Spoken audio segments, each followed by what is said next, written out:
Hello everyone, this is your friend Naruto Nexus 2.0 and I am back with a new fanfic part 1. The fanfic title is What If Naruto Learned the Truth About Hinata's Love Right After Defeating Pain Part 1. I hope you enjoy this fanfic, and if you enjoy this, so don't forget to subscribe my channel. Now let's start the fanfic. The droplet curls and drips fluidly onto the dirt in front of the girl, splashing and joining the puddles that are congregating rapidly.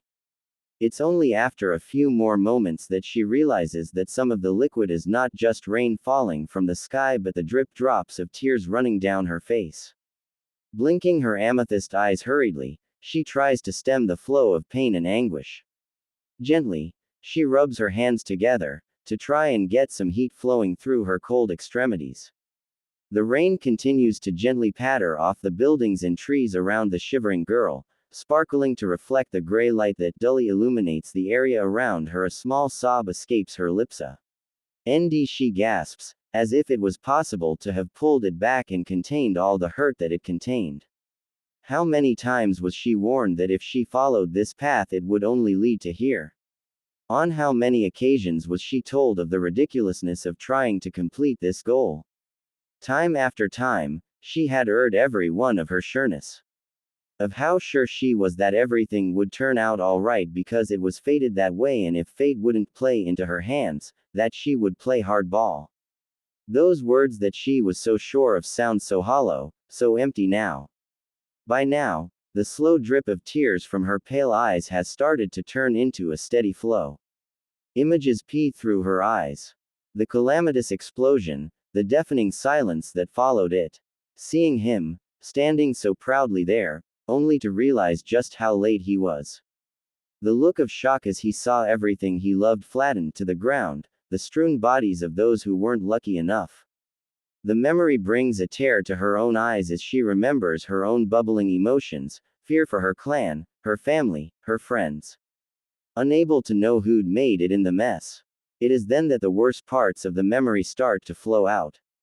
Seeing him fighting so valiantly, beating down so many of the enemy, taking out the different paths of pain only to be struck down. Stabbed. Bars stretching through his body. The sudden realization that her feet are moving as she bolts down the crater, not even thinking about her own limitations. Desperate to save him. That indefinite white noise, the urge to save him from this nightmare. Standing face to face with the orange-haired body of pain, and being chilled to the core from that horrifying emptiness. There is no life behind those eyes, no humanity. Then the pain struck. Standing valiantly, being struck down with little effort. Rising with blood, scarlet and shining, dripping down her forehead, struggling to raise her shaking hands, to keep her guards up. Weightlessness. Heaviness. The ground biting into her flesh, crushing hard and unrelenting. The crawl. The agonizing crawl. And the stabbing pain as the bar plunged into her. She opens her eyes, and feels the cool combination of rain cooling the burning heat from her tears and cheeks. Who are you? The thought flitters past her mind's eye, swirling around, and calming the chaos. Is she the hopeless romantic whose entire life revolves around one extremely enigmatic individual, one who is sought after, and romanced by women all through the city? Another sob. Is she just the heiress to the clan, the disgraced one who shamed the entire family, the one who couldn't even maintain the balance between the branch and head families? A hiccuped, half-choked back cough. The question screams at her, like a whirlwind, and she feels the flow of tears stop. Hyuga Hinata. She is Hinata. She wants to be a powerful kunoichi. She wants to show the village her true prowess. And she'll show him that she's worth it. With that convincing train of thought, she strides out from the spot underneath the tree and walks towards the Hyuga compound. There are some things she needs to think about, long and hard. The morning breeze rustles through her hair, brushing locks across her face as she stands upon a wrecked wall, staring over the Miv crater that has become such an integral part of the new construction of Konohagakure. The people of the village scurry back and forth, moving building materials, clearing rubble. Fortunately, no one has to clear bodies away, thanks to the final sacrifice of the individual who went by the name of Pain, whose name was revealed to be Nagato. She sighs a little, and a jolt of pain runs through her body, still in agony from the battering that she took. Even with Haruno Sakura's impressive healing skills, she's still going to be left with a few minute scars, and the pain is still there in her muscles, joints that creak a little bit more han they used to and patches that ache much more than they used to. Sakura told her that it would be gone within a month, but insisted that the Hyuga take it slowly until then. She slowly works her way down to the ground, stopping a few agonizing times as the aches creak through her body. The feeling of uselessness teeters on the edge of the girl's consciousness. Years of being told about her uselessness has taken its toll on her self-esteem, not to mention her emotional state. Nameless faces pee her by, and all she hears is his name. For years, he was the topic of disgust, the scorned child that was loathed by all, and now he's the talk of the town. The hero that everyone needed. Is this the recognition he sought for all those years?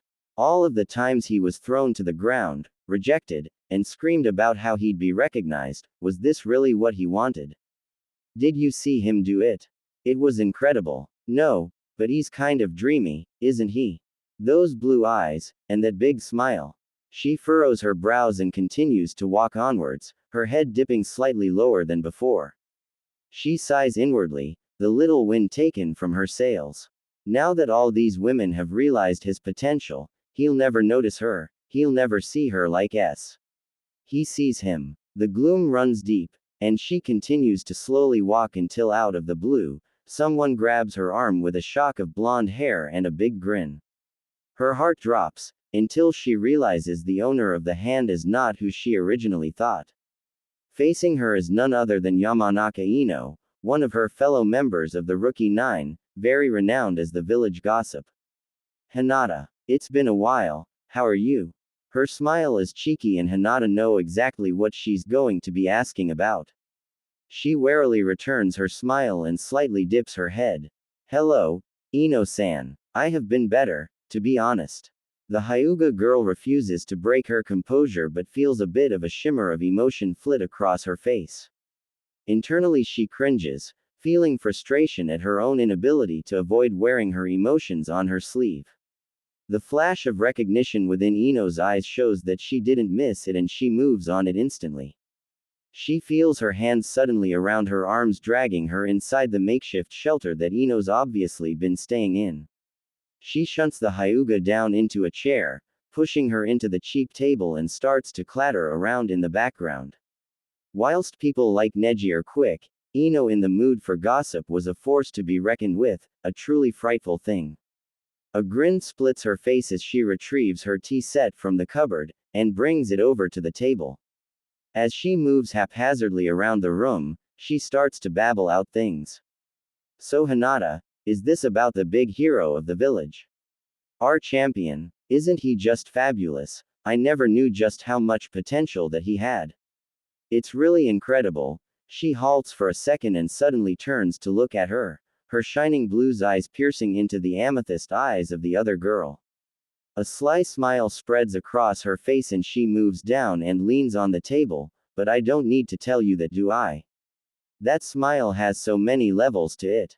It's a bit like looking into the maw of a wild animal that is deciding whether it wants to bite straight into you or whether it can make you scream a little first, she muses internally. Yes. Naruto-kun is a very talented shinobi and we are very lucky to have him at our side, she quietly mumbles, feeling a very deep urge to bolt away. Even saying his name has brought a deep flush of burning to her cheeks, and she ducks her head in an attempt to avoid Ino's gaze, but she can almost hear the satisfaction as the blonde speaks again.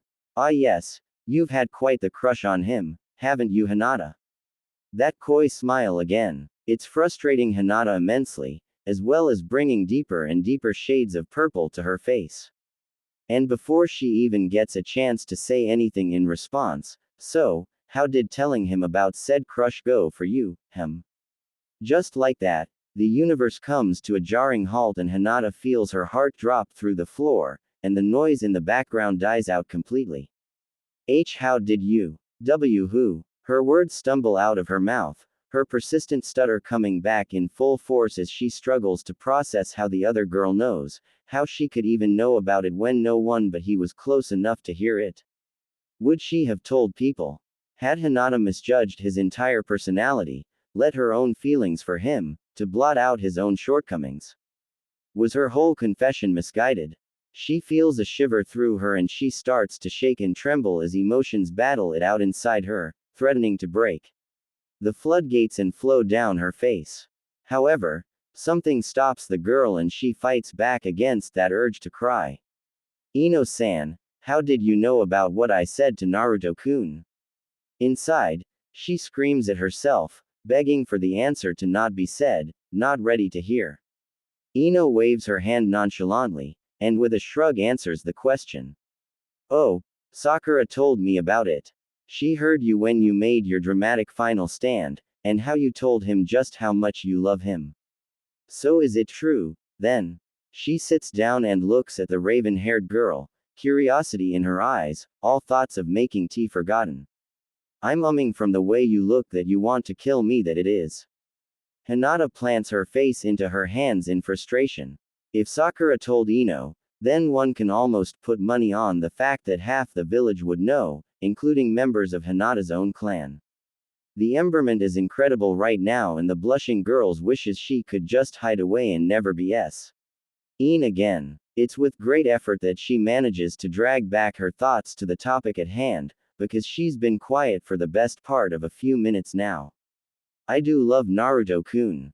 I used to think it was just a crush, but the older I've gotten, the more I've realized just how deep my feelings run for him. A small sob runs past her pale lips.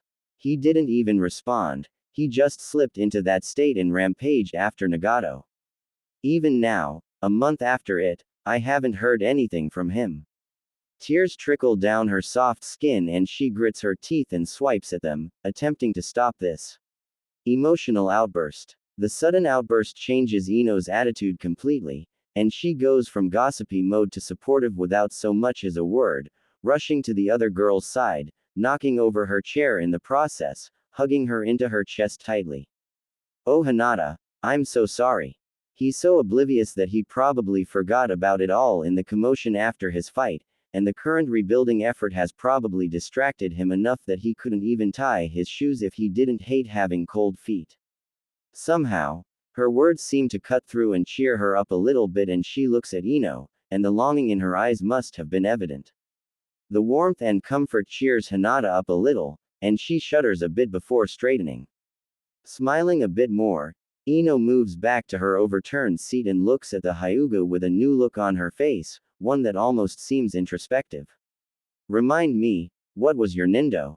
The words roll of her tongue slowly, with a curious tone to them. That look in her eye shows that she was clearly ramping up to something big, something that would probably help Hinata to get out of this emotional crisis. Whilst Ino is very well known for her troublemaking, many of their peer group will go to her for advice, simply because of her ability to cut tea. Hero the nonsense and give insightful advice.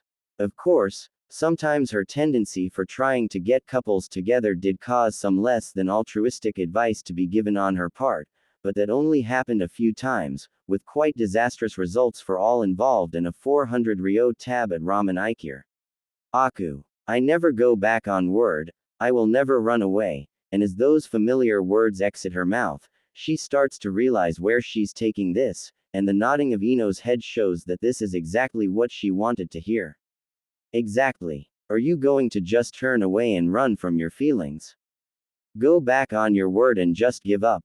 The words stab into Hinata and the tears start to stop their flow, stop and disappear, and she lifts her head upright to look deep into Ino's, whilst taking a deep, shuddery breath.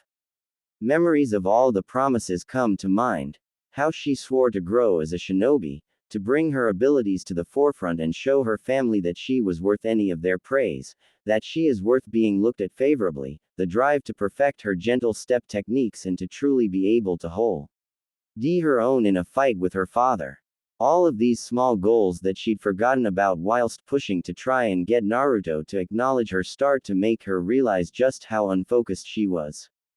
Whilst she is no longer the weak and scared girl that she was during the Chunin exams, she is making the choice to no longer going to be the damsel in distress.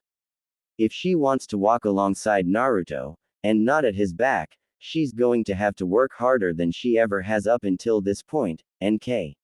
Keep on working until everyone acknowledges just how hard she's worked and just how far she's come. Standing dramatically, she leans over and grabs Ino's hands. Thank you, Ino-san. The happiness in her voice is evident as she feels a surge of excitement run through her, and she beams broadly. Ino seems caught up in the other girl's infectious excitement, and more than a little puzzled considering that Hinata basically just had an epiphany in front of her without stating said epiphany. You're welcome. Ino looks bemused as the Hyuga girl rushes away towards the training grounds, so caught up in her rush that she doesn't even notice a certain orange-clad shinobi staring at her. She definitely doesn't notice the light flush on his neck as he smiles a little, and the girl most certainly does not notice him being surprised by Ino, and the look of amusement and sinister grin on her face as she drags him into her shack.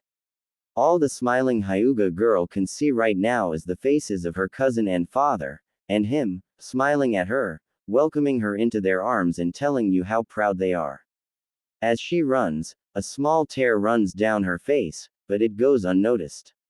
Hair flies around Hinata in an oddly blue halo, making her look like a frustrated, furious angel, attempting to smash apart the clay targets in front of her. The shattering pieces fly around, disintegrating into a million fragments, and the shards rain down around her, a few actually slashing scratches over her arms. Frustration clouds her vision and she ferociously stomps on one of the intact targets that flew off its perch in the flurry, grinding it into oblivion. It's not often that she allows her anger to get the better of her, but this training has really pushed her taijutsu to its upper limits, even though she still can't seem to quite catch up to Neji, as much as she'd wish. He's been supervising the training in his spare time, and whilst he hasn't given so much in the way of compliments, he's been frowning a lot less, and criticizing her movements far less. Once, she could even swear that she saw a glimmer of a smile, but he might have just been stretching his facial muscles out a little. The thought of Neji actually smiling brings a flicker of one to her own face, and re-energizes her to continue the difficult training. Grabbing the nearby box of clay targets, she empties them out onto the ground and realizes with growing dismay that today's training may be cut short, as she's already used most of the practice targets. Plotting it out carefully, she realizes that she can utilize all of the remaining targets, as well as set herself a new challenge. A quick setup later, she finds herself facing a new layout of targets. A few of the targets are a bit further away, encouraging her to attempt to use the 8 trigrams vacuum palm technique, but up to this point she's been a bit touch and go using it, tending to merely blow the target around a little and not really smashing it into infinitesimal pieces like when Neji does. Teeth scratching and grinding together, she takes her stationary position, and carefully sink into the Jukin position that complements the Hyuga bloodline so intrinsically. Quietly activating her Byakugan, she takes a deep breath in and out. The clay molds have been set up so that they have a small group of veins through them similar to the tenketsu in the body of shinobi. Hitting the target anywhere but the tenketsu will cause it to spin and fall over but not smash. Getting her hands in position, she allows her muscle to relax, before she pushes forwards, and a small force flies from palms and strikes the target, to her glee. However, her aim must have been slightly off, because the target didn't crack, merely flipping over and spinning around, before falling flat. A whisper of a curse plays around on the tip of her tongue before she claps her hand to her mouth, shocked that such a thing would even come to her usually pure thoughts. Maybe all the time she's spent thinking about a certain boy has led her to get to such a point that his own habits are starting to rub off on her a little. That niggling voice in the back of her head complains about how she really wishes that he'd take some of her traits on, but she mentally swats it down and focuses back in on the training. He'd be disappointed if she let something as mundane as romance to get in the way of her nindo, and the urge comes back through her.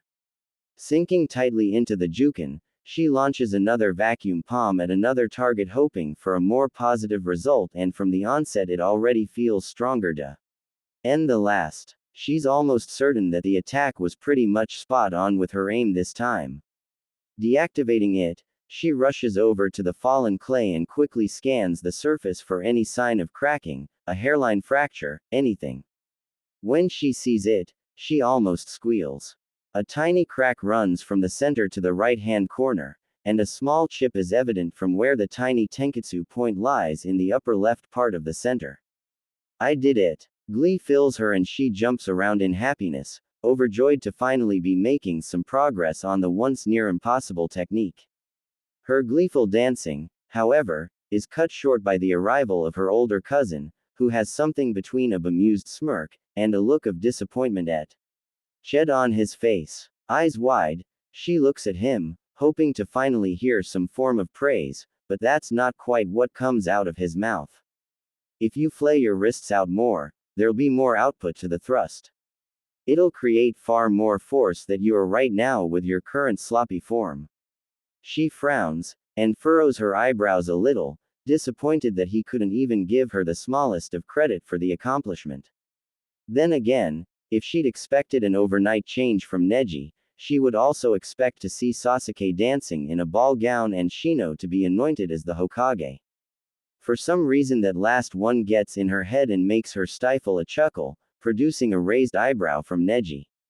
He shakes his head, and sits down on a nearby wood log, clearly getting settled in to watch the rest of the training session.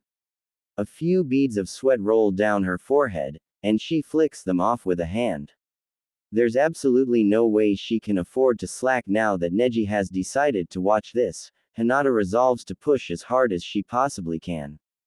Several hours later, the beads of sweat has turned into heavy soaking dew that covers her entire body, filming heavily over her face, and dripping off. She stopped trying to wipe it off after a while, mainly because Neji had refused to give her time enough to do that, rather pushing her harder, shouting about how if she didn't improve her stamina, she'd never be a good branch head, despite her various protests about just that. Even with her insistence about breaking down the barriers between the branches, he simply shook his head and insisted that even if that happened, and his tone seemed to suggest that he doubted the likelihood of that, she'd still need to be strong enough to defend the honor of the clan. Unfortunately, she'd conceded on that point, and thus he'd pushed her as hard as he'd ever done in some of their joint training sessions. Aches have spread across her entire body like a vicious rash, and her eyes are straining, the overuse of the Byakugan starting to leave its mark on her, causing everything to blur and haze, as if she's wandered into the midst of a heavy fog. His eyebrow twitches as he realizes that he's pushed her beyond her limit, and he jumps down next to her, catching her as she slumps. Her Byakugan deactivates as exhaustion sets in and she shakes a little from the chakra overuse, but what she sees in front of her blurring eyes makes it all worth it. The tiniest of smiles breaks Neji's hardened face. That was well done, Hinata-sama. You've certainly come a long way. The slight difference in his usually so abrupt tone is enough to bring a tear to her eyes. It might not be the complete acknowledgement that she's seeking, but at least it's progress from what she's gotten previously. She's about to respond when he continues, but you're still giving up too easily, even with your determination. You need to be training every day, to this degree if you want to improve your abilities. It isn't something that you can do once or twice a week. You need to be out here every day, shattering those targets, throwing kunai, practicing with shuriken, whatever you can do to train up all of your facets. His pale eyes bore into hers as he holds her straight, unwavering in his speech. Your skills with ninjutsu still need work, and you lack the saint rank to make your taijutsu really hit hard, though the improvement with your technique is noticeable. Genjutsu has never been your specialty, but your abilities to recognize and cast it have seemed to overlap mine. Choose what to work on carefully, Hinata-sama. With that particularly dramatic line, he walks off without another word. He's never been one to waste words, even when he started to open up to her a little more. Sighing, she stands up slowly and collects up what's left of the equipment, and start walking back towards the town. As she walks along through the village, watching people quietly going about their day to day, Hinata begins to muse quietly. In the months that have passed since the invasion of Pain, the rebuilding has gradually built up to a point where people have started to settle in places other than the community hall that was built to memorialize the struggle that the village has gone through. A few of the clans still are staying in the hall until their clans' buildings can be completely rebuilt to match their former glory, her own family included, although they seem quite offended by the way that they're bundled together with all of the lesser clans. Hanabi in particular got into quite a few conflicts early on, due to the fact that her assertive personality led her to try and beat anyone who would ask her to do something for them. She's really grown up a bit, Hinata thinks, with a small smile on her face. The smile is wiped from her face when she realizes the implications of Hanabi becoming a strong woman, means that she'd be a stronger leader for the clan. Past insecurities start to slowly claw up at her throat, but she forces them down. She's repeatedly said that she won't look back and she's not about to start right now. Walking through the village usually brings her an inner sense of calm, and she relishes any chance that she can get to enjoy it. Since Ino told her about people knowing about the confession to Naruto, she's come the target of more sideways looks, more strangers whispering behind their hands. The gossip spread through the town, and while her family completely disregarded it, a Hyuga loving a commoner, a Jinchuriki no less. Bah, nonsense, others had started to take it with some credence. She still hadn't been able to talk to him about the whole thing, but she's kept her frustration down by throwing herself at her training. However, it seems that the universe has different plans for her today, because a very orange-clad ninja is currently moving towards her. She freezes on the spot. She thought she were ready to see him again. Ready to hear him tell her how he really feels about her. There's a look of confusion on his face, as if he's struggling to make sense of compounding thoughts. Hinata. Straight off the mark, a gratuitous grin spreads across his face as he recognizes her. I was looking for you everywhere, I haven't seen you in a few weeks. Oh, yes, well, you know, missions and the like. She feels a momentary tremble run through her body, panic starting to bring back that hideous old stutter. It feels like at any moment, she might break out in a drenching sweat. Ah, yeah, gotta help get the village back on its feet, you know. That smile again, brightening everything a little. She's got to get away from the influence that he has on her, but she just loves it so much. After a few seconds, the smile slowly drops off his face and sets into a something a little more thoughtful. I do need to talk to you though. Here it comes. She braces herself, a quizzical look on her face. Hinata, I don't know if I feel the way you do about me. I like you, as a friend, but not in the same way that I used to feel about Sakura-chan. Her heartbeat stops. But I thought about it, and you've been there in some of my lowest moments. You were the reason I was able to beat Neji. You told me that I was a proud failure, and I still stand by what I said then. I like people like you. The crunching beat of her heart nearly knocks her to her knees. Most of all, you stood up for me when I was down. You stood in front of Nagato, when no one else dared. You knew that you didn't have a chance against him, but what did you do? You came to my aid. Even Sakura-chan didn't, and that shows just how much you care about me. And, you nearly died. Because of me. She raises your head a little to look at him, tears starting to drip from her face, unable to follow what he's getting at. Does he mean that he cares? And that's why I want to thank you for being such a good friend. You stuck by me in a really tough time, and I'm glad that you were there to stand beside me. His grin splits his face, all worries gone in an instant. She sighs inwardly and raises her head and nods slightly, forcing a smile onto her face. It was a little too much to expect such a ground-shattering epiphany from Naruto of all people. Unfortunately, he's not quite done talking, and you've zoned out the last bit of his speech, so she has to ask him to repeat what he said. What was that, Naruto-kun? I didn't hear that last bit. He looks jolted, and it's obvious that he was about to go off on one of his nigh impossible to stop ravings. "Oh, I just asked if you wanted to come with me to Ichiraku's for a bowl of ramen, my treat. I kinda owe you for what happened with Nagato, so I'd like it if you would accept it as a sign of my appreciation." A faint blush spreads across her face at the thought of having dinner with him, but she shakes the thought off. It's just a meal with two friends remembering how they stood side by side through an emotional turmoil, and that's still pretty good. She nods, more for herself than him. I'd like that a lot. She smiles a little bit and he looks quite proud of himself for coming up with such an effective plan. He cheers and pumps his fist with his usual mannerisms, and she allows the little smile to grow a bit. His happiness is really infectious when he gets bouncy like this, and before she knows it, he's dragging her down the road towards the ramen shop. There are definitely worse ways to spend the day than eating good food with your favorite person, she muses as she struggles not to fall over. Maybe after they finish eating, she can get him to train with her a bit, show him some of her progress with her techniques, and see if he can help her improve them at all. The prospect cements the smile on her face. That's how I got myself here, she muses silently as she sits upon the clifftop, the wind rustling through her hair, creating a sense of weightlessness. A small sigh escapes her lips, but is quickly snatched away. The change in season has come around a little earlier this year and everything is starting to get bitterly chilled. Her thoughts had started to drift when she came up earlier in the morning for a bit of peace and quiet from the Hyuga compound. At least, the current huts that make it up.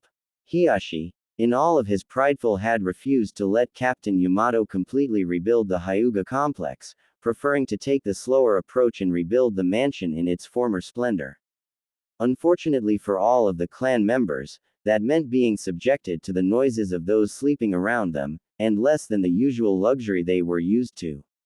So, irritated by the snores, and creaking and rustling, Hinata had taken to getting up earlier and earlier to escape the noises, even Tuali settling for a pre-sunrise jog around the village, and finishing on top of the mountainside overlooking the village. She'd occasionally bump into some of her fellow members of the Rookie 11, but most of them were usually heading out on long training sessions or missions and wouldn't be able to stop to talk. It's not like she didn't have her own share of training and missions to go on, it just occasionally felt like she was completely separated and distant from her fellow shinobi. Interestingly enough, in the few weeks that had passed since her heartfelt conversation with Naruto, she'd be hanging out with him regularly, and enjoying it all far more than the occasional encounters they'd have in town. It wasn't really romantic like she'd been hoping for, but it had been nice to see him in a context that wasn't the dramas of a field mission, or a confession of undying love. A small shake of her head rouses her from the detracting pattern and a shiver runs through the Kuinochi's body. The breeze has gotten just a bit too cold to stay up here, and she ponders again why she thought ending her morning jog in the single coldest place in Konoha was a good idea. As the thought pays the forefront of her mind, a quick, but noticeable flash of orange comes over the crest, with a slightly flushed face and slightly sweaty forehead matting down the usually unkempt blonde M. A small smile curves over her face as she watches him come to a halt a few meters away, and she goes over to greet him as he takes the moment to catch his breath. The two of them have been meeting up in their overlapping training routes for the last week, in an attempt to push their own motivation a little more. Whilst Hinata does not have nearly the stamina that Naruto does, she still pushes herself a little more each day, even though running is not exactly something they both enjoy. Hey Hinata, looks like you did your lap a bit quicker than normal, you wouldn't even know that you'd been running. Even whilst slightly puffed out, his personality is still bouncy and confident, able to brighten the cold dull morning. He's not even wearing his forehead protector, so his hair is a mess flopping down right over his eyes. She stifles a small giggle at the thought of him having a long fringe and responds to his greeting with a smile and nod. Well, the practice is definitely paying off, although I doubt I'll ever be quite on your level of stamina, Naruto-kun.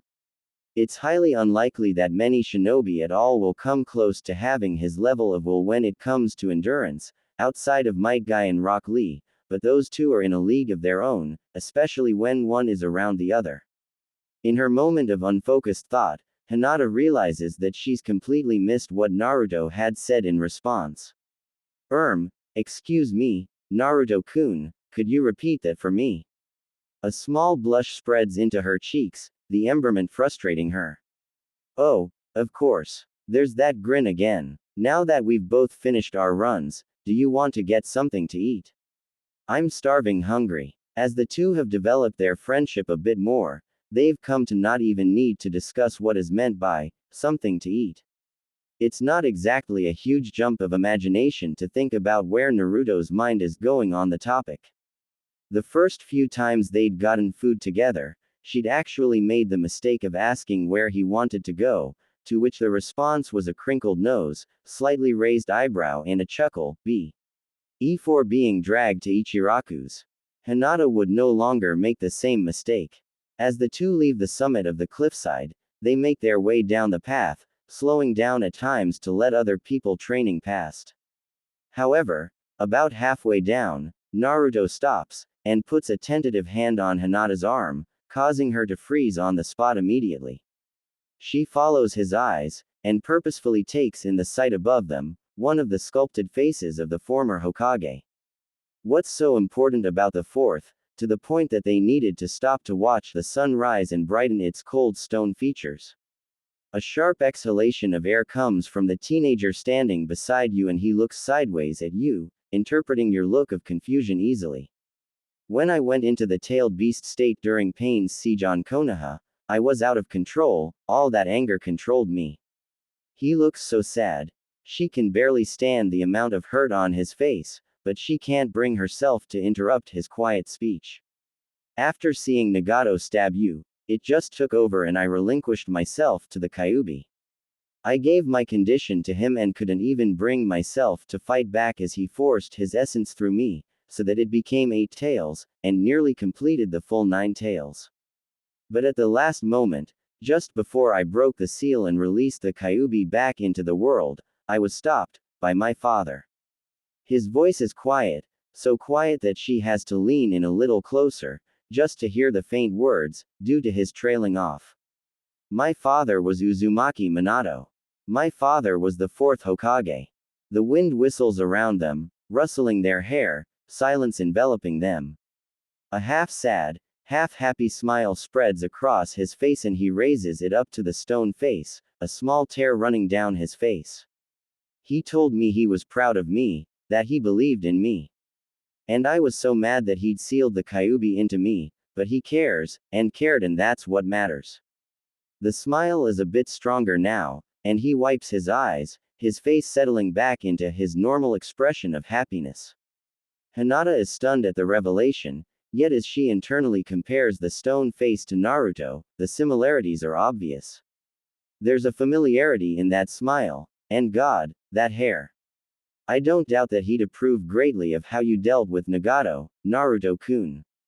He looks at her with an odd look on his face, one of shock, as if he wasn't expecting a response.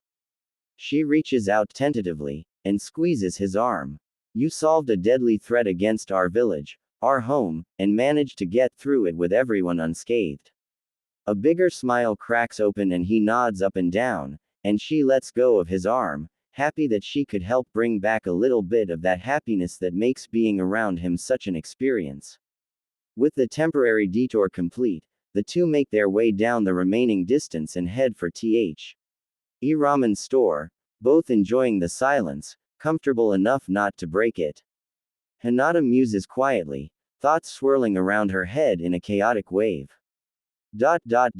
Breakfast is a simple affair, the pair idly picking at their food whilst making quiet conversation about the rebuilding of the village, issues, and idle gossip about all manners of things. Halfway through a particularly engaging conversation about the use of ninjutsu for extremely mundane tasks, Naruto realizes that he has a meeting with Sai and Sakura and has to go. He quickly slurps down his bowl of food before saying goodbye and leaving her alone in the store. He's barely left and already the energy and vibe of the room has quietened and falling drastically. She sighs a bit, which gets a reaction quite quickly from the owner. Tsuki looks at her, cleaning a bowl quietly. You've got it quite bad for him, don't you? His tone is gentle, a bit teasing, but the suddenness and blatant nature of the question leaves her on the back foot, causing a blush to creep rapidly up her neck and into her cheeks. She mumbled a bit, attempting to regain her composure, but no words came forth, causing gritted teeth and an even hotter flush into her face. Tsuki's loud chuckle just seals the horrible emberment, and with a groan, she quickly gathers her bag up before starting to walk out, when his voice stops her. In her place. Don't give up on him. Not turning around, she allows herself a little smile. Thank you, Tsuki-san. With that, she walks out of the ramen shop, and walks down the path, her head a jumble of thoughts and ideas. Tsuki smirks, and continues to clean the empty bowl, chuckling to himself. As Hinata hurries through the village, she ponders over what the old man had said. Was he right? Was it really worth not giving up on him after all this time? Sometimes her feelings for him made everything else seem so distant in comparison, and she'd feel disgusted that it felt like he was so much to her, but she wasn't that much to him. It was loathsome. These thoughts bombarded her as she continued to walk through the village until she came to a stop. When she heard a loud shout that sounded oddly like Naruto, and he sounded mad. For a second, she feels the urge to go to it, but in a fit of frustration, turns away and walks off into the village, hoping to find some chore that could help her take her mind off the things that are currently plaguing her. A couple of hours pass as she hurries around the village carrying planks of wood, carrying large buckets of water to help create concrete, and whatever she can do. Her muscles ache from the hard work, but it achieves its goal of helping her to keep her mind distracted. She spends a little time helping Shino and Kiba with their family's buildings, but when she goes to help with the Hyuga complex, she is quickly rebuffed, much to her frustration. She hated it when she was babied and cared for by other members of the clan, simply due to her head branch status. The heiress sighed and shouldered the plank again, carrying it over to a group of builders, before returning back to the main area that materials are being stored, and what she sees sends a freezing chill through her body. The sight of Naruto being supported, more like carried by Sai to the medical tent. His face is a mess, swollen and bruised from an obvious beating. There's blood dripping from his fringe, and the swelling is so severe, it's almost impossible to make out his face. Without realizing, she drops the plank in her arms and freezes completely. This is what he'd been yelling about, and she'd turned away from him. Bitterness rips through her, screaming abuse at her. You're no better than the other villagers who ignored him all those years. You're even worse because he trusts you. The thoughts are spiteful, vitriolic and cruel, but not altogether wrong, no matter how hard she tries to force them out. Tears start to burn down her face, carving lines through the pale skin, and she runs. Runs to her home and lies down in the bed quietly, face down and alone. It's a while before she hears a faint knock on her door, and she wipes her face a bit before answering. To your surprise, it's Tenten, who has a pensive look on her face. Hey Hinata, are you alright?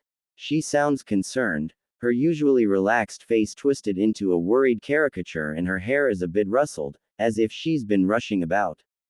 The Hyuga girl shakes her head and waves her hand in a mock display of neutrality. I'm okay, Tenten-san, what's the matter? Concern spreads across her own face, watching for the response from the weapons expert. RCL mates have called a meeting, and we're all going to get together and be discussing the Sasuke problem. Hinata feels her pale eyes widen a little at the mention of the wayward genin. Suddenly she connects the dots and meets Tenten's warm brown eyes, realization illuminating her face.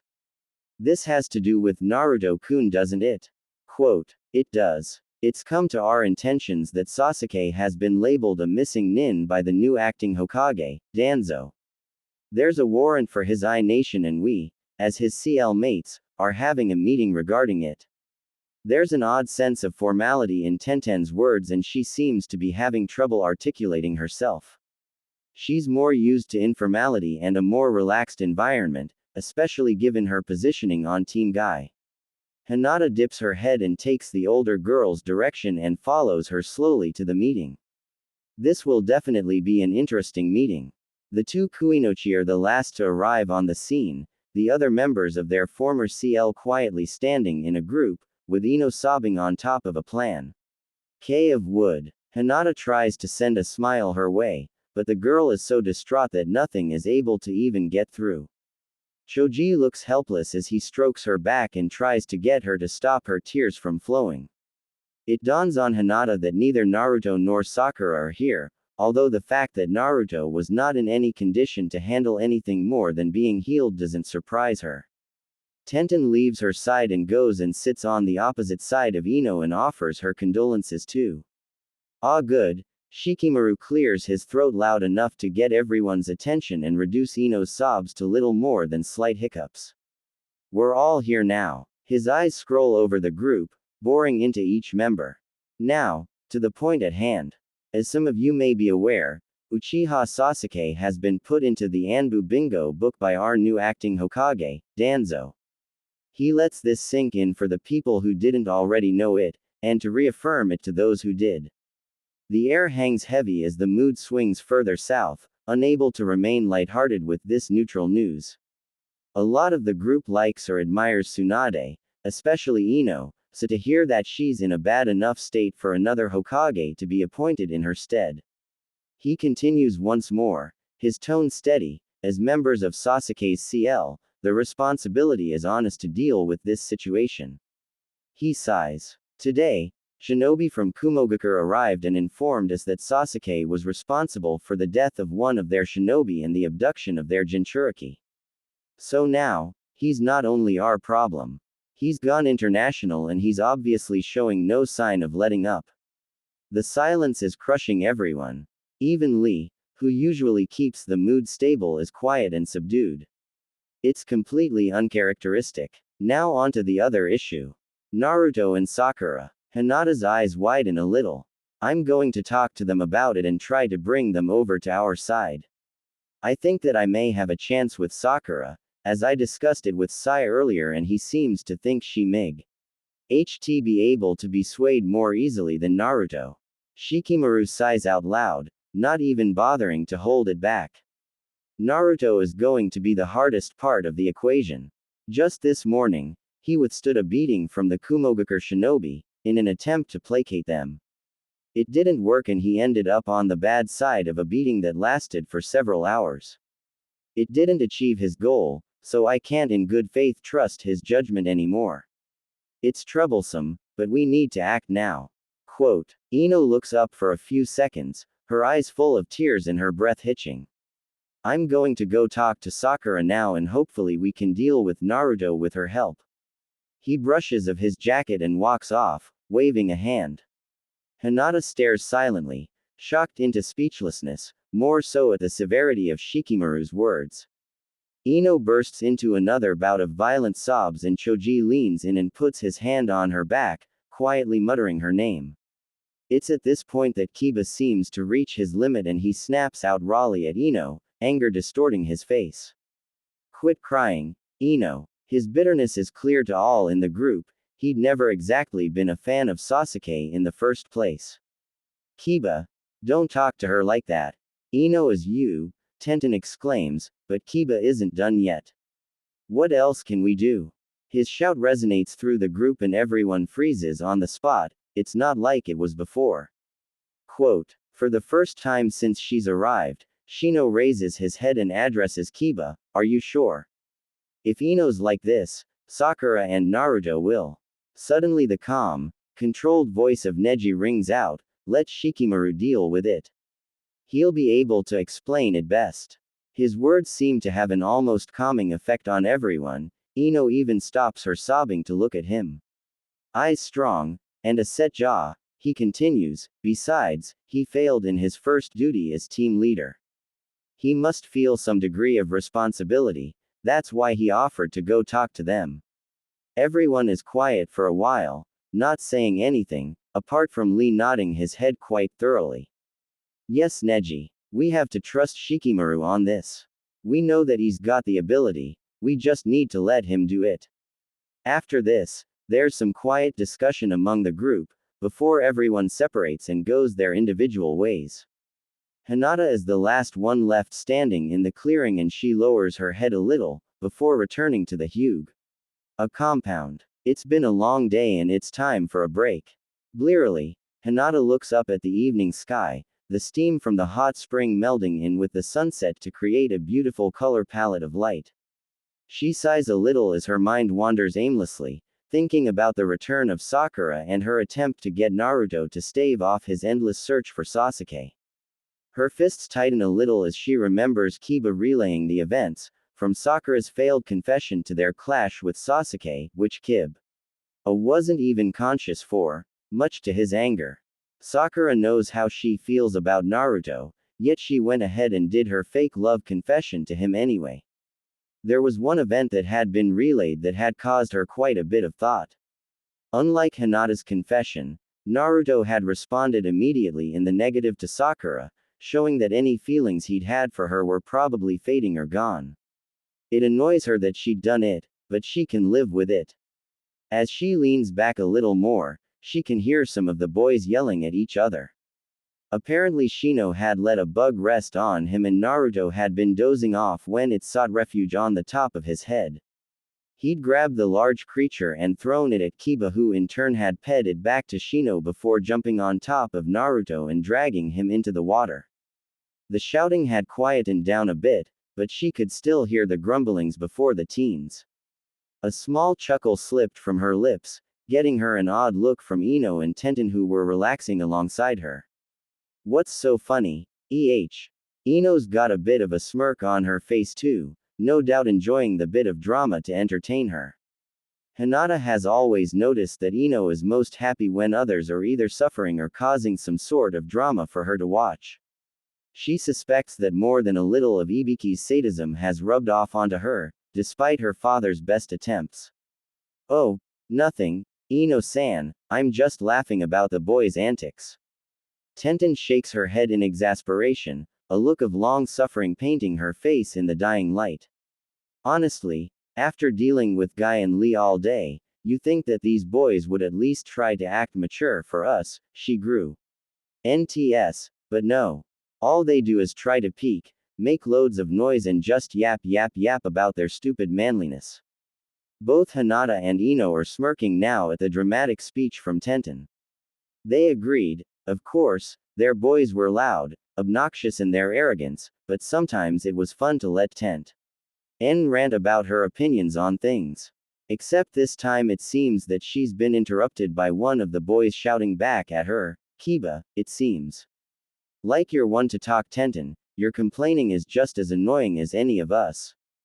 Ino slaps a hand over her mouth to hold back a chuckle as Tenten flushes red and starts launching back a volley of profanity and threats to separate Kiba from his manhood, to ensure that no poor child in future will be born with idiocy as great as his.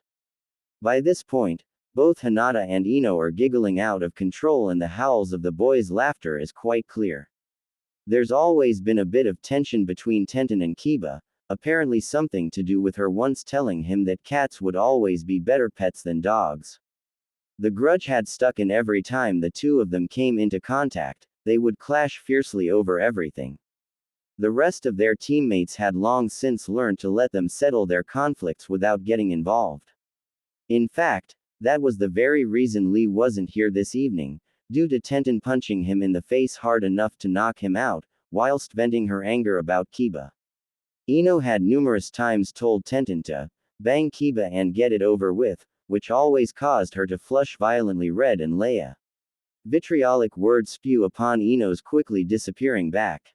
Hinata always enjoyed her times with the other girls, as it gave her time to relax and get away from clan politics, as well as feel less like a social outcast.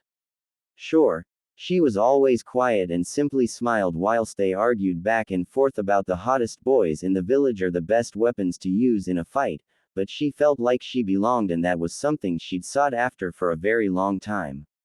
It was even better when Sakura was there, as she'd always meditate the two girls' conflicts, before getting accused of favoring one, in which case Hinata was expected to either balance the vote, or suffer the pain of the scorned one. They even had a tally of the arguments that had been won by Ino and the ones won by Tenten, with a prize going to the winning Kuinochi at the end of each month.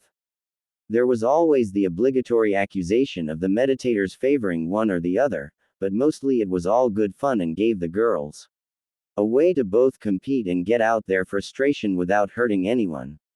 Except for some unfortunate bystanders, mostly Lee and Naruto. The girls quietened down once again, and the sounds of the boy re-entering the lodge let them finally have their peace and quiet. It's at this moment that Sakura chooses to enter the spring, looking harried and frustrated. Look who finally decided to drag her in. What took you? Forehead. The nickname, once nasty and mean-spirited, carries the genuine undertone of friendship. Sakura basically snaps back. Long hospital shift, pig. The sigh she lets out as she relaxes down into the water is one of sheer pleasure, and Hinata's smile curves upwards.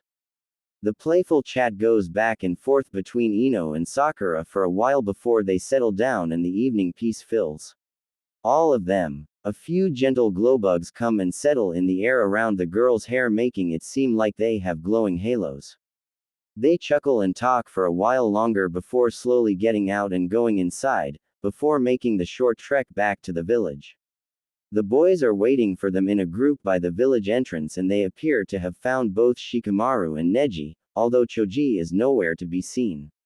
Apparently, according to a very perturbed Shikamaru, he had been coming but had been dragged off at the last second to the Hokage Tower, or a short mission that could absolutely not wait. So it seemed like the rest of them would make do and go to the barbecue restaurant without him, something that he'd be absolutely devastated to know. It's a cool evening, so the warm food isn't too hot and the group is crowded into one booth, with Naruto on one side of Hinata and Kiba on the other. The boisterous conversation flies around the table, with Naruto reminiscing on a mission that he and Kiba had been sent on for team-building skills, in which the pair had fallen into a well and Akamaru had been unable to help the pair. Everyone's laughing, even Neji, with his faint smile, and all is well. Hinata feels a bittersweet taste in her mouth as she wishes that it could be like this all the time. No impending threat of death, no threat of loss. Apparently, the silence has been spotted by Naruto, which is ironic, given his notoriety for not noticing the feelings of others. He grabs her hand and raises it as if she wants to ask a question, and then launches into another story about a time that they were on a mission together, at times prompting Hinata for a small part of the story or a fact that he's conveniently forgotten. She really appreciates that he's at least trying to keep her in the conversation, but a little part of her is still caught up on him holding her hand. The night passes quickly, and before she even realizes it, only a few of the group are left. Shino left early, citing the excuse that he had to go take care of a new bug strain that he was growing, whilst Neji complained of a headache and Tenten left with him, making sure to poke out her tongue at Ki. Ba as she left. Sakura glances up at the clock on the wall and sighs dramatically. Come on, pig. We've gotta be up early in the morning to work at the hospital. Ino gets up and brushes herself off with a nod, before waving a goodbye to the remaining members of the group. It's at this point that she decides to go for a quiet night walk to refresh herself and start to leave with a quiet thanks to the others. As she leaves the restaurant, a voice greets her. Naruto. He's got a smile plastered over his face, the full moon outlining the whisker-like scars on his face. Do you mind if I join you, Hinata? A small nod conveys her answer, and the two wander through the quiet village and small talk is shared. It's with a bit of a jolt that Hinata realizes how close Naruto is walking to her, so close that she could almost reach and grab his hand, but she doesn't. Ritu. Their path takes them past the Hyuga compound, but she makes no attempt to return, so they continue to walk, discussing the aftermath of the Cage Summit, Hinata being careful not to mention anything regarding the war. After a while, Naruto complains that his feet are hurting and jumps up onto a roof, beckoning for her to follow. She lithely joins him on top of the building and they sit down, watching the moon and the stars, Naruto joking about the relations between the constellations. After a while Naruto sighs largely. Hinata looks across to him, her eyes reflecting the moonlight. He takes her stare as a question and answers it. Tomorrow I have to go on a long, important mission. One that relates to the prophecy that I received from the geezer frog. The moonlight makes him look so incredibly wise and serene, so different from the boy that she sees every day.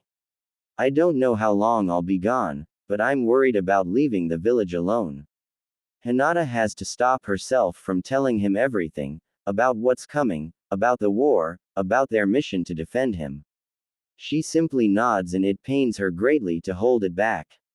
He sighs again, before sitting up and looking over her. Hinata feels a tiny warmth flowing into her neck and she struggles to suppress it, but knows that it's futile. You look nice tonight. So do you, Naruto-kun.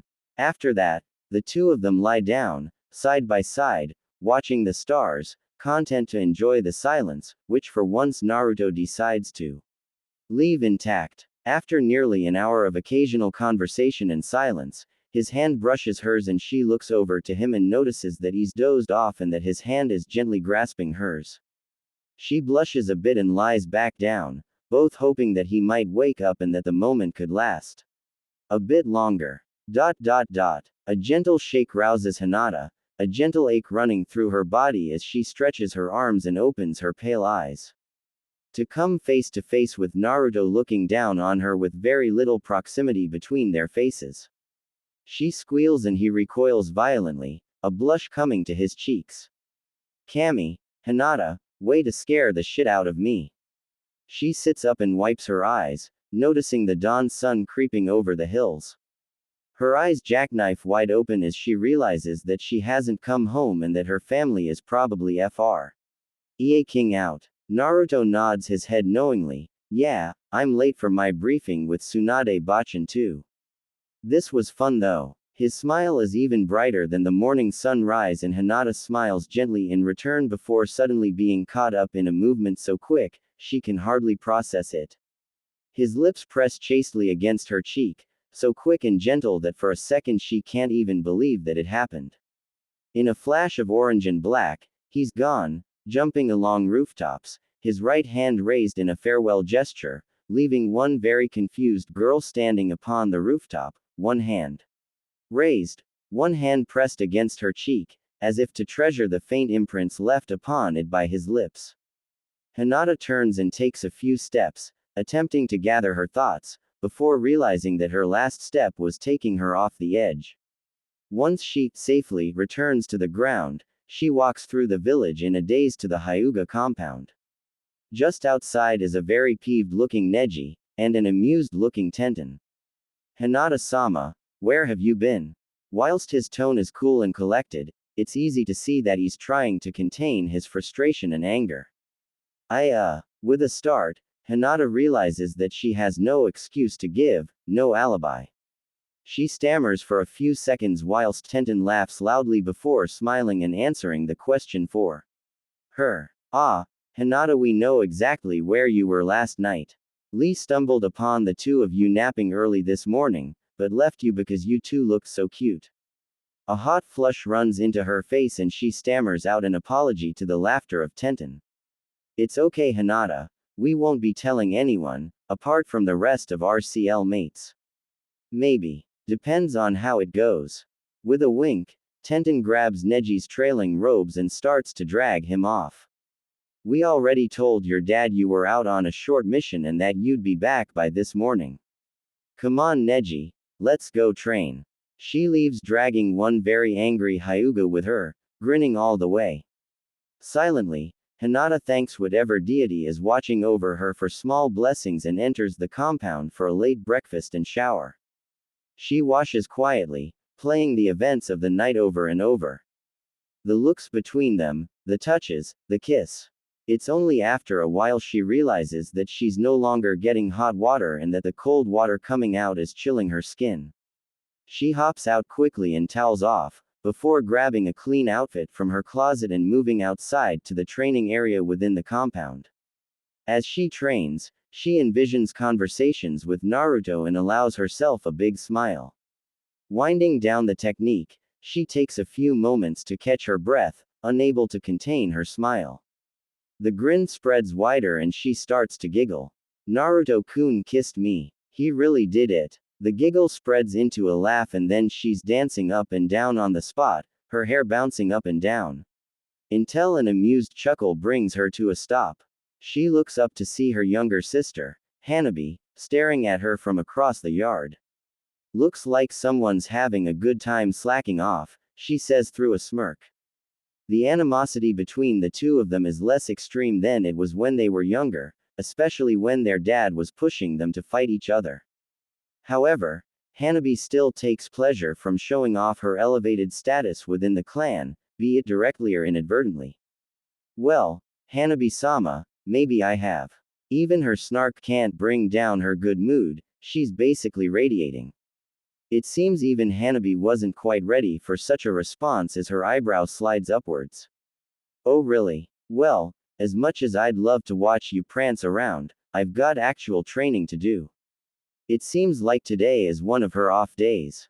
Hinata watches her younger sister and sighs a little, before returning to her training. Focusing in, she allows her Byakugan to fly to the forefront of her skin.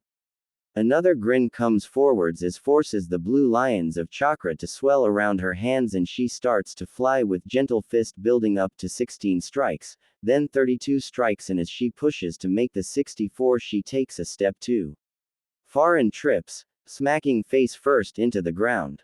Sighing gently, she lays there, waiting for her breath to come back. Every time she pushed herself, she ended up here, face down in the dirt. Rolling over, she found herself watching the clouds glide past. Gritting her teeth, she thinks back to when she promised to never go back on her word, when she said that she wouldn't ever back down. Isn't that what she was doing now? Giving up before she even achieved anything. No wonder her family thought she was a failure. As she stares upwards, she thinks to the conversations she'd had with Naruto last night. Naruto-kun, why do you keep trying now that everyone in the village recognizes your skill? Where can you go from here? Her voice is quiet, barely wanting to disturb the night air. Hinata, when I was younger no one would watch me or talk to me. I had to get them to watch me. His eyes are focused on the sky, reflecting the bright lights that fill the night. Every day I get up, it's lonely. The sadness is so out of character for him that you have to roll over to look at him to make sure that someone else hasn't taken his place. It's this empty house, with no life in it. So when I come out in the village and make people notice me. Even if there's people who call me an idiot for smiling and laughing all the time, at least they're noticing me. It's better than being in an empty room being forced to use clones to keep myself company. He sighs. I didn't know. I'm sorry Naruto-kun. She never even considered just how lonely it would be, being alone with no one to keep homely. A gentle shrug, and he raises his hand oddly into the air, as if imagining swishing his hands through the stars. It's okay, Hinata. Things have gotten better. I mean, we hang out more and I hang out with the rest of our CL mates more often. It's so much better than when we were kids. His smile could almost light up the night and you smile back before rolling up to face the sky. But you ask me why I keep going.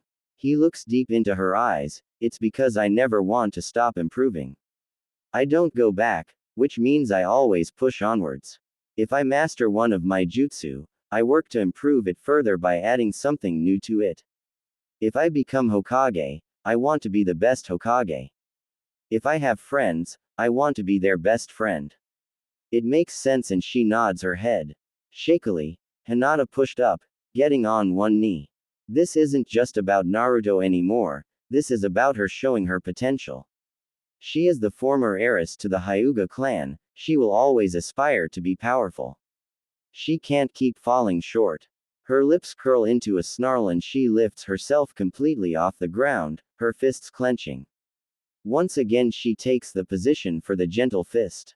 She's going to perfect her 32 strikes. If she can't make the 64, she'll master the 32 and work from there. Thinking back to Neji's advice, she grits her teeth and begins the chaining together the strikes, 2, then another 2, they flow so easily. So she quickly chains in the 4 strikes, then 8, then the 16 and stops herself from going any further. In her desperation to improve lately, she's been pushing so hard that she's neglected to keep her quality of strikes. Her chains are sloppy, and she's not striking quite evenly on the right side. Again, she corrects her stance and launches into again. And then again. And again. Eventually during a chain, she collapses and pants heavily, barely able to control her heart rate, but she's proud of herself for 4. Ching through the pain, pushing through her barriers. If she keeps this up, she'll have her skills tight and focused sooner than later. War has well and truly arrived in Konoha. Genin run through the village, distributing weapons, fortifying buildings and making sure the village is safe in the worst case scenario. Other shinobi are training hard, running short missions in order to bring the most resources possible into the village, trying to make sure that nothing will allow a deficiency in the worst case scenario. Older shinobi run longer missions worth more money in an attempt to fill the coffers so that more weapons can be made and make sure the alliance is well stocked. Villagers work hard in their own way, bakers making the most bread possible, farmers collecting any available crops and collecting as much as they can from their domesticated animals. The country is alight with activity, people all stockpiling, building and preparing for the worst possible outcome. War. Hinata finds herself in the center of preparations, running short missions with Kiba and Shino, working harder than she's ever worked before, training harder, building her stamina. She spends as much time as possible with her Byakugan in action, as to build up her ability to use it without strain. When she's not training, she's studying old books with techniques in them, as to try and improve her own styles. It's with some effort that she manages to master the vacuum palm, enlisting help from Neji in order to practice having it to the point where the pair can use the technique as one to create one single, larger blast. The continuous practice had ripped apart one training ground and the two had decided that they didn't need to further train with the technique. One day, Hinata and Shino are called into the Hokage's office for a routine collection mission. The two would run quickly along the coast, through the land of hot water and into the land of frost. Once there, they'd collect some resources from Shimo before essing the level of the shinobi stationed there. This was a high-level mission and it showed the trust that Tsunade was putting in the pair, so they were determined to do it with as few kinks as possible. Hinata spent most of the day before the mission packing lightly and resting up, as to avoid physical exertion that could have a negative impact on her mission performance. Shino told her that he's going to collect some insects that are more resistant to the elements, due to him not wanting to risk being caught short-handed in an unknown environment. Bright and early the next morning, the pair meets at the front gates and once pleasantries have been exchanged, they quickly set off, establishing a high pace.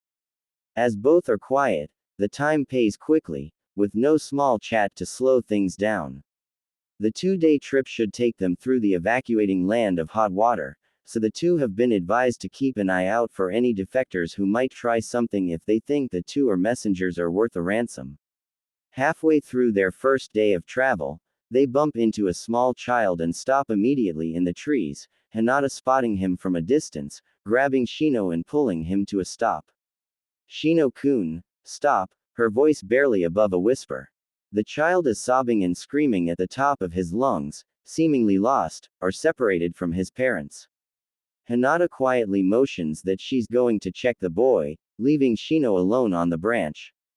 As she hits the forest floor, she's scanning the nearby area for any sign of an enemy force, but it seems for now that they're okay and this boy is just a boy. Approaching with a smile on her face, she holds out a bit of bread to the boy, who takes it and nibbles on it. It seems like he's just a child, so she's about to gesture to Shino to come to her side when she realizes that the boy's chakra network is not that of an ordinary child. A transformation. She darts backwards as the boy grins with such vicious intent, beyond that of what any normal child should be.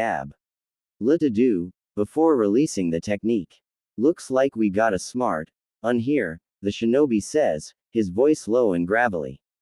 A gentle patting of feet and crunch of leaves tells you that Shino has jumped down next to you, his arms raised. Hinata, is there any sign of any other shinobi? His usually collected tone is quite urgent, as he evidently doesn't appreciate the idea of being ambushed in a place like this, where there's too many gaps in their defenses. She shakes her head, but pushes herself, looking further than she should be, pushing her eyes to their limits, looking everywhere. The area looks reasonably clear, so she focuses back onto the shinobi in front of them. His headband suggests that he's from Shimo, but that's all the intel she can garner from his appearance. Quietly she positions herself and takes a deep breath, ready to perform her gentle fist as soon he gets in range. 1 step, 2 steps. Shino takes a step back and she can hear the buzz of his swarm coming forth. Seems we gonna have a good ol' throwdown.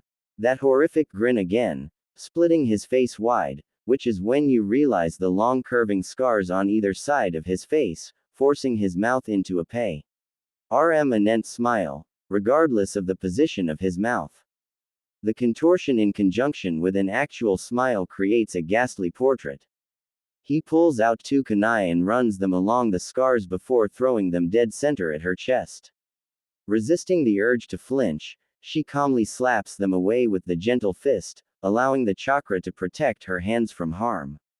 Shino takes advantage of the lapse in the fight to launch his bugs in all their viciousness upon the man, who starts screaming and swatting at them.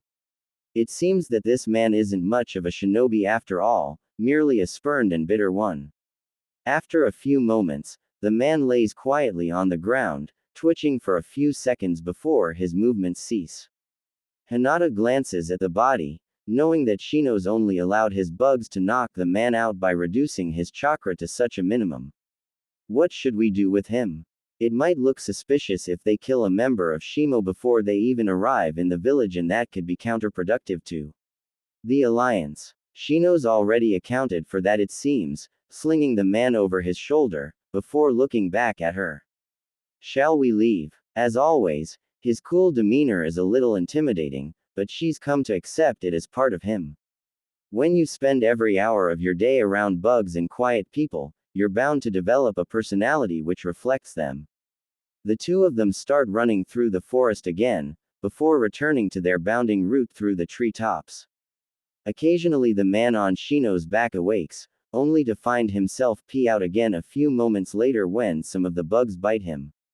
She feels a bit bad for him. To be on the receiving side of the swarm would not be pleasant, to say the least. After a few more hours, they come into a small village with a few shinobi, so they hand the man over to them so that they can progress to Shimo far quicker. Once they've unloaded the man, they speed up, rushing through the mangrove forest before heading inland, towards the village. As they rush onwards, Hinata finds her mind being drawn back to Naruto, wondering where he is now. She'd asked Tsunade to send her on a mission that would bring her near him, without mentioning that of course, but Tsunade had scoffed at the suggestion, telling her to take the missions she can indeed owe them well or not take them at all. After that ordeal, she'd been working as hard as possible, as to not give the idea that she was a slacker just out for an easy ride. Her commitment to being a better kuninochi had been more focused since that point. She'd let the absence of Naruto be just that and studied more ways to improve her techniques. Every day, most of her hours were consumed through hard work and training to master the techniques she had at her behest, working till she had either exhausted her chakra or could not summon the stamina to go on. Her father had been watching her closely in her time, occasionally correcting her stances or occasionally bringing her some water. The difference in his attitude had left her more than a little on guard, continuously pinching herself to make sure this was in fact reality. The reassurance that her father did care about her was doing a great deal of aid to her confidence, and she used it as a springboard, pushing her upwards towards better things. This war was to defend the one she loved, and she wasn't going to allow it to fail, even if she had to put her blood on the Heya. RS to stop them from taking him. After a while, the pair of shinobi comes to halt, checking their map and comp to make sure they are on the right track, before setting up camp, throwing camp rolls down and lighting a small fire. Conversing lightly, Hinata is reminded once again of just how quiet Shino is, even given their closeness. With Kiba, his feelings for people were always shown on his face, his body language and his speech, but Shino never let anything slide. It worried her at times, especially when he'd talk about being forgotten. He'd told her a few times about the dark moods that would overcome him, but it was like he didn't know how to put his emotions into words, and she suspected that had something to do with his raising through the Aburame clan. Most of his family were quiet and tended not to rely on emotion, preferring to stick to logic, and she would worry that it was having an effect on him. The mood is lighter than expected, as the two talk about expectations for the upcoming war. Shino shakes silently after explaining about how his family was breeding several strains of insects in case of being deployed into more harsh environments, and a smile spreads across her face, remembering that this is the closest he ever comes to laughing. Shino-kun, do you miss the times in Team 8? As the words pee her lips, they quiver a little, making her seem almost uncertain about what she's saying, and she has to bite back a little, hoping not to make it seem like she's prying too much. From what she knows of Shino, he tends to open up when he's ready and not a minute earlier. The glaze-clad eyes pee back towards her, boring into her amethyst orbs, before turning back to face the sky. I miss how it was when we were always together. It was nice to feel like a part of something. Hinata follows his eyes to the sky and watches the stars twinkling above them, filling the navy sky with their light. I miss when it was the three of us, you both smiling, Kiba saying something stupid, you blushing because of a joke about Naruto. A small exhale comes out, even his sighs being controlled. There are days where I wish for everything before the Chunin exams. Before Sasuke defected. Before the village was destroyed. I miss the simplicity. There's a waver in his voice, something she doesn't expect to hear from the stoic teenager. Glancing across, she's shocked to notice two small streams of tears dripping down his face and off his chin, the slight drops making a tiny noise on the wooden log he's leaning against. In a quick decision, she moves over and pulls him into a hug, leaning into his jacket. It's not the first time she's done this, but she knows that it'll take off some of the stress he's feeling at the moment. Thank you, Hinata. His voice is tired and it sounds like he's falling asleep, so you let him gently drift off, until his breathing is relaxed and starts to peter out, and soon she's left only to her thoughts, the crackling of the fire as it slowly burns out and the rustling of the bushes in the cool breeze. Quietly, she stands up, moving Shino's arm gently off her shoulder and moves across the campsite, activating her Byakugan. Looks like she's been tasked with the first watch. Brushing the hair out of her eyes, she keeps her eyes on the sky, allowing the Byakugan to keep watch of the four saint around her. The night air is so calm, and she can't help feeling like it's the calm before the upcoming storm of the war. When dawn comes around, Shino gently shakes her in order to let her know that they have to take off. Once everything is packed up again, they start to run, making up for any time they may have lost. Of course, now that they're free of the heavy forests and mangroves, they're free to run faster and not have to rely on bounding through the trees. Even then, the progress is still hard on the pair of Chunin, who are both more accustomed to slow pace, rather than long-distance sprinting. With the few stops they need to make for reaffirming the direction of their travel, the two make pleasant progress, before arriving at the gates of Shimo in early afternoon. They're coolly greeted by a teenage genin, who guides them inside, where there's a variety of events going on inside the chilly village. Whilst the weather is less formidable than expected, Hinata is glad for her jacket, as it cuts out most of the cold chill. They're then ped onto another higher-ranked Shimo nin who starts to fill them in on the efforts of the village to put together what it's got for the war effort. However, his face seems sad as he fills them in on their dreadfully low military numbers, having only 5 Chunin and 1 Junin and a lot of inexperienced genin. It seems that recently the village was hit in what can only be interpreted as incredibly suspicious attacks by bandits that were deliberately targeting higher-up members of the Shimo chain of command. The victims were almost never civilians, except when hostages were taken in an attempt to draw out the shinobi of the village.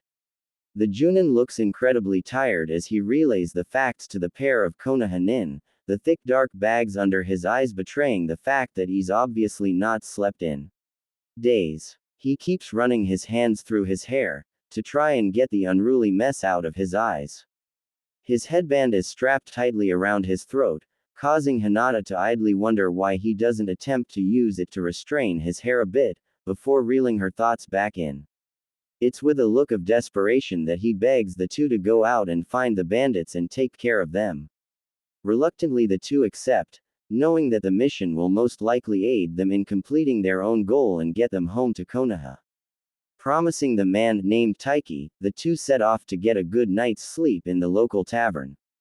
When the two arrive there in the late afternoon, it's bustling with men and women alike, drunks swaying from the amount of sake they've been ingesting whilst ogling serving girls. The two of them grab a table in the corner of the room, ordering a small meal to share, quietly watching the chaotic nature of those around them. It's easy to see that this village has fallen on hard times by the amount of low-fueled anger that seems to be shimmering throughout the place, like a tea put on to simmer. A few men give the two ping glances, but no one really seems to care about their presence, more so denying it as much as they can. It's not until later on when Hinata brings up their plans for the next day, that a person makes a comment towards the pair. A young man leers at Hinata as he pays by, spilling his drink on her as mumbles something about Konoha whores. In an instant, Shino is on his feet, bugs buzzing angrily, his glees making him look far more intimidating than she could ever hope to be. The man falls backwards onto the ground, fear covering his face as the swarm slowly creeps down the dark shinobi's arms. Muttering to himself, he crawls back to his friends, leaving the two in peace. After a few minutes, another young man walks over with an apologetic look on his face. I'm terribly sorry for my friend's rude behavior. As you probably know, it's been rough here lately. His smile is so genuinely apologetic that Hinata finds herself giving a small one in return. It's fine, he was clearly drunk and didn't mean to insult me personally, she replies, her voice cool. Another of those odd smiles, and he reaches out and puts a hand on her arm, triggering a raised eyebrow from Shino. She looks up at the smiling man, and wonders where this is going. Nonsense. Let me get you something to drink from the bar. I'd love to hear more about Konoha. He laughs lightly, white teeth showing. I've got to show you at least some of the Shimo hospitality that you've clearly been denied. Quote. Hinata glances to Shino, who simply shrugs and waves her off. I'll be fine, Hinata, don't feel guilty on my account. She smiles a little at her friend and stands up, following the dusty blonde to the bar where he buys them both a GL of sake, which she eyes extremely carefully. Gently she takes a sip and grimaces a bit at the strong liquid as it pays down her throat, making an extremely comical face as far as she can tell from the reaction of the man, as he laughs gently with that smile again. Frowning inwardly, she wonders why he keeps smiling at the most inane of things. Maybe he just has a funny sense of humor. She talks a bit about Konoha, her family, and a little about Naruto. It seems like the bit of sake that she's drunk has had an effect on her quietness as she spills forth a boo. Her unrequited feelings for Naruto and how she wishes that he would notice her. The man smiles more, occasionally squeezing her arm, which makes her increasingly uncomfortable, wishing he would stop it, but she shrugs it off. He talks about his village and how boring it is getting little to no visitors except for old traders, occasionally complimenting her on her appearance, her eyes, and her hair, which makes her just a little uncomfortable. She also doesn't miss the occasional eye flickers towards her chest, causing her to blush a little and cross her arms over her chest. She notices Shino go upstairs later in the evening, and she feels the need to follow him, but the boy catches her arm, begging her not to go. She sighs a little and sits down, before taking another sip of her drink, listening to some boring story about how he'd climbed up a ladder to rescue a cat from an attacking hawk, laughing a little when he finishes it. As she notices the time, she decides that now would be a good time to leave. Smiling politely and raising a hand in farewell, she starts to leave before he grabs her hand again and gently presses his lips against it. Hinata-san, please don't go, you're such a lovely young lady. That smile, which had seemed so nice early in the evening, provokes an almost sickening twist in her stomach. It looks so disingenuous next to someone like Naruto's smile. She turns away again, moving to pull her hand free before he sharply tugs on her hand, bringing her in close to him. His smile, as well as the smell of sake, is making you gag, and you try to politely move out of his arms as he leans in and kisses you on the lips. All of a sudden, white-hot anger flies forth, burning away the tipsiness she'd been feeling from the alcohol. She lashes out with the palm of her hand, smashing it into his face with a look of fury across her face. As he stumbles backwards, Hinata grabs his shirt and shunts him into the bar, hand in a clenched fist, teeth gritting together. I told you that I loved another man, yet you couldn't take no for an answer. Tell me why I shouldn't break your nose right now. The hostility in her tone surprises her, and she thinks that may have something to do with the alcohol in her system. All around them, the barflies and bartender are all looking on in shock as the petite girl holds a man much taller than herself Agai. Nst the bar. He sickeningly begins to sob, and she looks at him with a look of contempt before dropping him to the floor, wiping the snot off her arm. Don't ever touch another woman. With the words said, she turns curtly and walks straight into Shino, who'd come down to see what all the noise was about. She grabs him and pushes him back up the stairs, wanting to get away from the man and get some peace and quiet, to clean herself from the disgust. The two friends quietly enter the room before sitting down on their separate sides of the room. Shino's glee's as impiv as ever, but she can tell T. Hattie's clearly looking directly at her. Do you want to talk about it? She looks at the other teen, his face blank, yet the care behind those words is evident, and she's so thankful to have him around. A gentle shake of her head provides him the answer he wants, before the two say goodnight. She lays softly down and shudders at the taste of the man's mouth upon hers, and thinks back to when Naruto kissed her that morning, to cleanse her mind of the nasty night, and after a while falls to sleep with a smile on her face. Idly, she's cleaning a kunai, which is odd because she could almost swear that she'd already done that today. In front of her is Naruto, who's speaking with a smile on his face and laughing loudly, although for some odd reason she can't hear him at all. All she can see is his mouth moving and his movements, but not the sounds that they should be making. He's his head at her when she looks frustrated and reaches out, his hand caressing her cheek gently. She feels herself flushing, and the look on his face makes it obvious that she is. It slowly traces a curve down her face, running over the cheekbones, her lips, her chin. His mouth moves in a way that looks roaring, and she feels herself relaxing into his hand before it pulls her face close to his. Nd leans his face into hers, a softer smile spreading across his face, the long whisker lines drawing back in, and just as their lips meet, he whispers something softly. She sits bolt upright, gasping dramatically, and holds her hand to her lips, as her heart rate slowly returns to normal. Groaning at her tortuous subconscious, she lies back down and tries to get some more sleep.